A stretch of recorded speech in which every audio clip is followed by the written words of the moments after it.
ओम शांति 13/3/2023 की मधुर महावाक्य। मीठे बच्चे, याद में रहते रहते यह कलियुगी रात पूरी हो जाएगी। तुम बाप के पास चले जाएंगे, फिर आएंगे दिन में। यह भी वंडरफुल यात्रा है। प्रश्न: तुम बच्चों को स्वर्ग में जाने की इच्छा क्यों है? उत्तर: क्योंकि तुम जानते हो, जब हम स्वर्ग में जाएं, तब बाकी सब आत्माओं का कल्याण हो, सब अपने शांति धाम घर में जा सके। तुम्हें कोई स्वर्ग में जाने का लोभ नहीं है, लेकिन तुम स्वर्ग की स्थापना कर रहे हो। इतनी मेहनत करते हो तो जरूर उस स्वर्ग के मालिक भी बनेंगे। बाकी तुम्हें कोई दूसरी इच्छा नहीं है। मनुष्यों को तो इच्छा रहित है, हमें भगवान का साक्षात्कार हो, लेकिन वह तो तुम्हें स्वयं पढ़ा रहे हैं। गीत: रात के राही थक मत जाना। ओम शांति। रात के राही का अर्थ तो बच्चे नंबरवार पुरुषार्थ अनुसार जानते होंगे।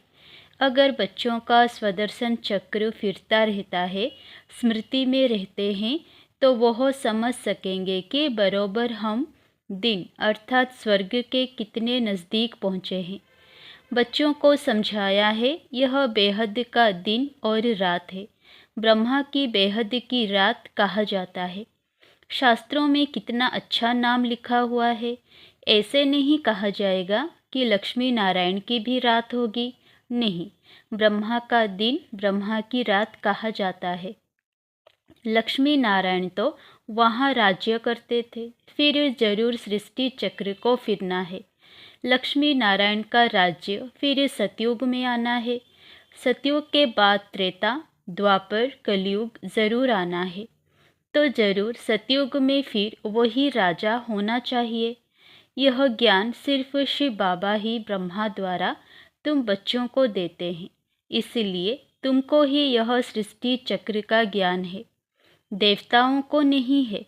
तुम ब्राह्मणों की बुद्धि में यह चक्र फिरता है, इसलिए नाम रखा है ब्रह्मा और ब्रह्मा कुमार कुमारियों की रात।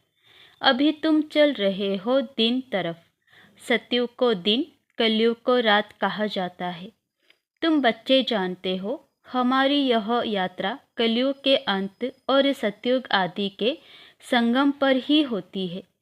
तुम बैठे कलयुग में हो, तुम्हारी बुद्धि वहाँ है। आत्मा को समझना है, हमको यह शरीर छोड़कर बाप के पास जाना है। शरीर तो अंत में छोड़ेंगे, जब मंजिल पूरी होगी, अर्थात बाप योग सिखाना बंद करेंगे। पढ़ाई का अंत होगा, तब तक बाप सिखाते पढ़ाते रहते हैं। बच्चे बाप की याद में रहते हैं।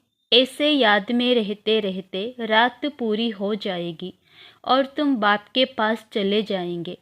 फिर तुम आएंगे दिन में। यह है तुम्हारी वंडरफुल यात्रा। बाप दिन स्थापन करते हैं, तुम ब्रह्मा कुमार कुमारियों के लिए। अब दिन अर्थात सतयुग आ रहा है। अभी तुम कलयुग रात में बैठे हो। निरंतर बाप को याद करते रहो। बाप ने समझाया है, सभी को मरना है ज़रूर। मनुष्य पूछते हैं, कब मरना है, कब विनाश होगा। अब दिव्य दृष्टि से विनाश का साक्षात्कार किया हुआ है, फिर इन आँखों से देखना ज़रूर है। और स्थापना, जिसका साक्षात्कार करते हैं, वह भी इन आँखों से देखना है। मुख्य जिस ब्रह्मा का दिन और रात गाया हुआ है, उनको ही स्थापना और विनाश का साक्षात्कार हुआ है। तो जो दिव्य दृष्टि से देखा है, वह प्रैक्टिकल ज़रूर होगा। भक्ति मार्ग में जो कुछ साक्षात्कार होता है, वह दिव्य दृष्टि से देखते हैं। तुम भी दिव्य दृष्टि से देखते हो। तुमको किसी चीज़ की इच्छा नहीं रहती है। सन्यासी लोगों को इच्छा रहती है परमपिता परमात्मा को देखने की। यहाँ तुम बच्चों को तो परमपिता परमात्मा खुद बैठ पढ़ाते हैं। तुमको इच्छा है स्वर्ग में जाने की। बच्चे जानते हैं कि हम स्वर्ग में जाएंगे तो सभी का कल्याण हो जाएगा। अभी तुम बच्चे जानते हो, बेहद का बाप जो मनुष्य सृष्टि का रचयिता बीज रूप है, वो झाड़ के आदि मध्य अंत को जानते हैं। हम उस बाप को और उनके वर्षे को जानते हैं।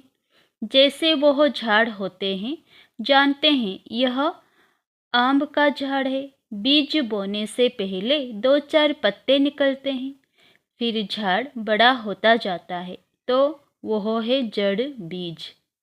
यह बाप है मनुष्य सृष्टि का चैतन्य बीज रूप। उसे ही नॉलेजफुल कहा जाता है। बच्चे जानते हैं यह पाठशाला है जिसमें यह विद्या मिल रही है और तुम योग भी सीख रहे हो। इस विद्या से तुम भविष्य प्रिंस प्रिंसेस बनते हो। आत्मा पवित्र जरूर चाहिए। अभी तो सब अपवित्र हैं, परंतु कोई को पतित कहो तो मानेंगे नहीं। कहते हैं कृष्णपुरी में भी 1-2 को दुख देने वाले कंस, जरासंधी आदि थे। 1-2 को सुख देने वाले को पावन कहा जाता है। स्वर्ग में कोई दुख देता नहीं। वहाँ तो शेर बकरी इकट्ठे जल पीते हैं, किसी को दुख नहीं देते।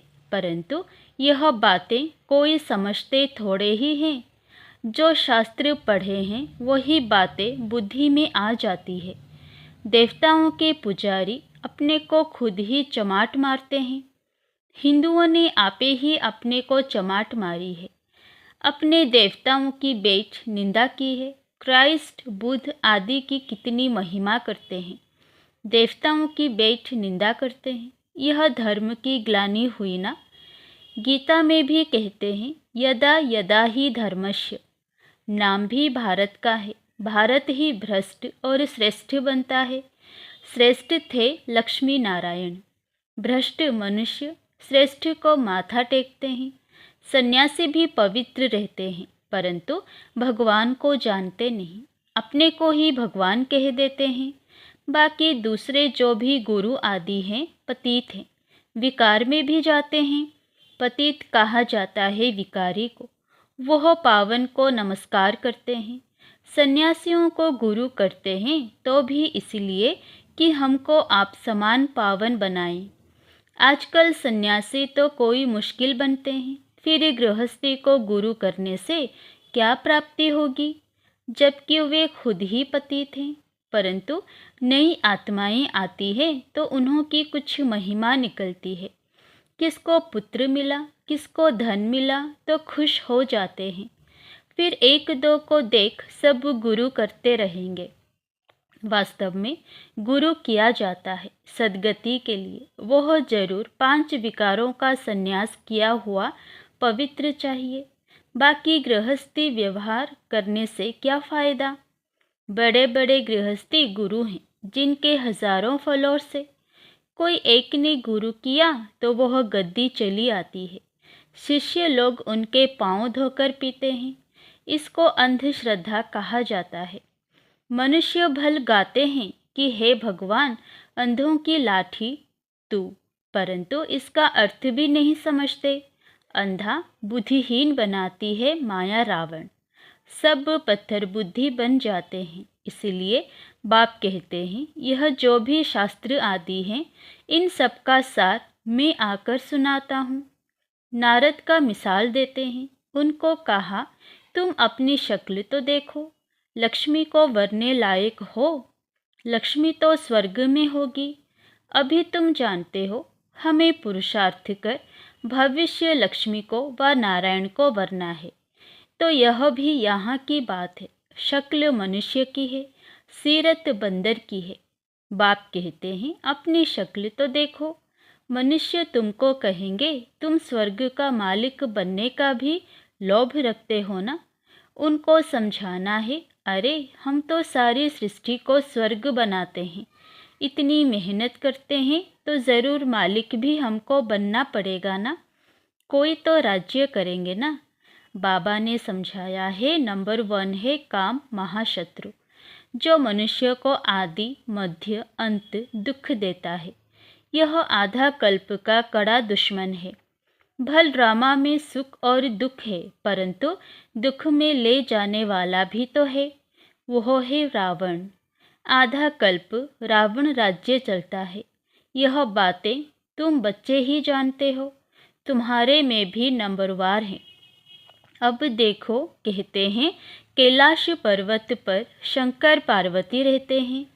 प्रेसिडेंट आदि भी अमरनाथ कैलाश पर्वत पर जाते हैं, परंतु इतना भी समझते नहीं कि वहाँ शंकर पार्वती कहाँ से आए। क्या पार्वती दुर्गति में थी जो उनको बैठ कथा सुनाई? सूक्ष्म वतन में तो दुर्गति का प्रश्न ही नहीं। कितना दूर दूर जाकर मनुष्य धक्के खाते हैं। यह है भक्ति मार्ग। दुख तो मनुष्यों को पाना ही है। प्राप्ति है अल्पकाल की। वह कौन सी प्राप्ति है? तीर्थों पर जितना समय रहते हैं उतना समय पवित्र रहते हैं।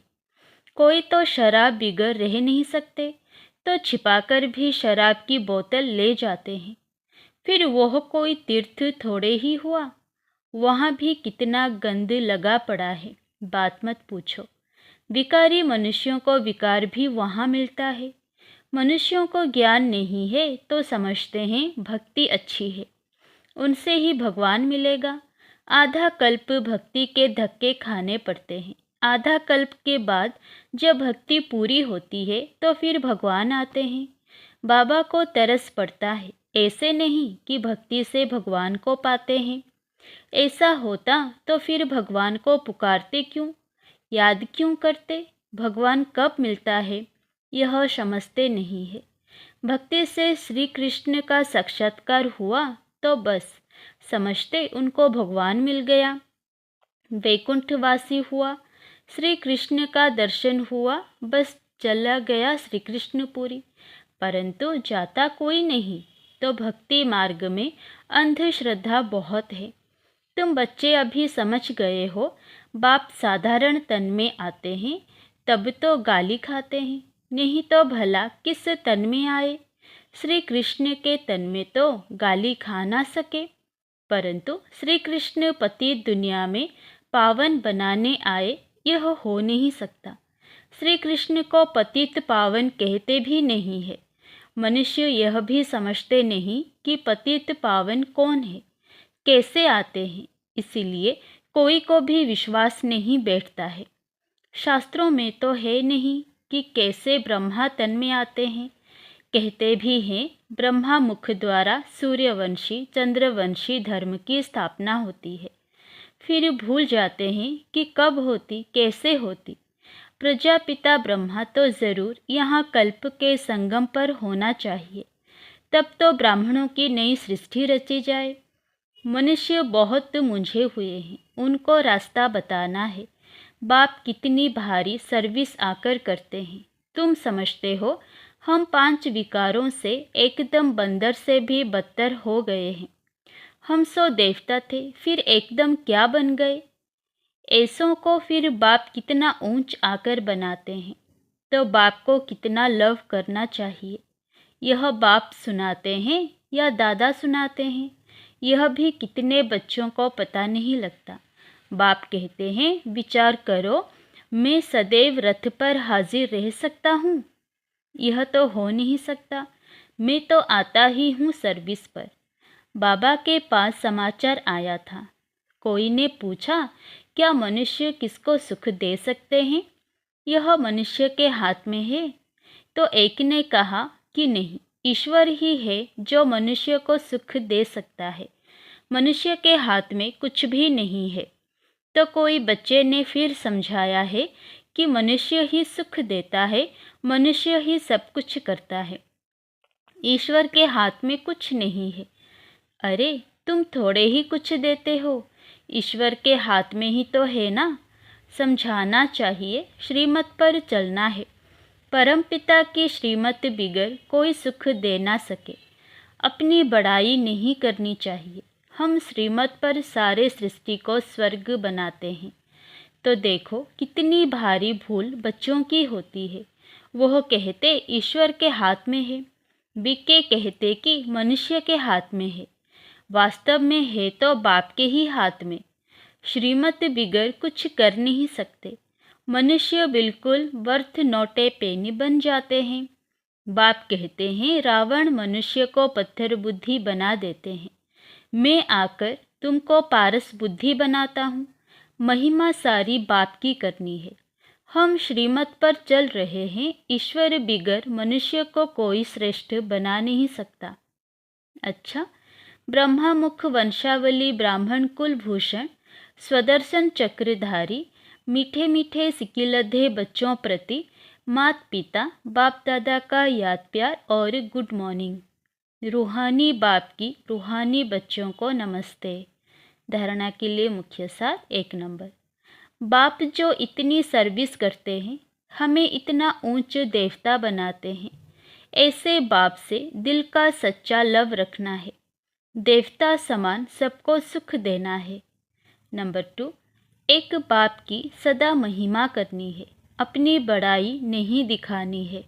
वरदान, सेवा का पार्ट बजाते पार्ट से न्यारे और बाप के प्यारे रहने वाले सहज योगी भवो। कई बच्चे कहते हैं योग कभी लगता है कभी नहीं लगता।